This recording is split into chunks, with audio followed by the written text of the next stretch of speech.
അനന്തരം യേശു തമ്പുരാൻ ശാബത്തിലൊരു സംഘാലയത്തിൽ ഉപദേശിച്ചുകൊണ്ടിരിക്കുകയായിരുന്നു. അവിടെ 18 സംവത്സരമായി രോഗാത്മാവ് ബാധിച്ചിട്ട് ഒറ്റുന്ന മുട്ടുന്ന വരുവാൻ സാധിക്കാത്ത കൂനിയായൊരു സ്ത്രീ ഉണ്ടായിരുന്നു. യേശു തമ്പുരാൻ അവളെ വിളിച്ച് അവളോട്, സ്ത്രീയെ, നീ നിന്റെ രോഗത്തിൽ നിന്ന് വിമുക്തയായിരിക്കുന്നു എന്ന് പറഞ്ഞ് അവളുടെ മേൽ കൈവച്ചു.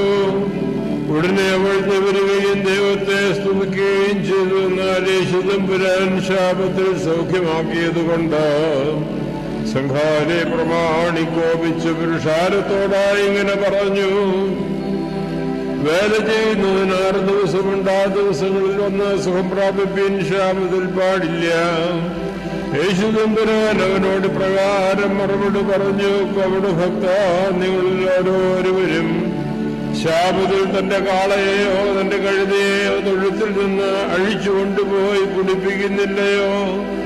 അബ്രാഹാമിന്റെ സന്തതിയും 18 സംവത്സരമായി ആകൽക്കരസായാൽ ബന്ധിക്കപ്പെട്ടവളുമായ ഇവളെ ശാപദിവസം ഈ ബന്ധനത്തിൽ നിന്ന് അഴിച്ചുവിടുന്നത് ന്യായമല്ലയോ? അവൻ ഇങ്ങനെ പറഞ്ഞപ്പോൾ പ്രതികൂലങ്ങളായി നിന്നിരുന്നവരെല്ലാവരും ലജ്ജിച്ചു. ജനമെല്ലാം അവൻ മൂലം നടന്നുകൊണ്ടിരുന്ന സകലവിസ്മയ സംഭവങ്ങളെ കുറിച്ച് സന്തോഷിച്ചു. ശൈലോ ശ്ലോമോ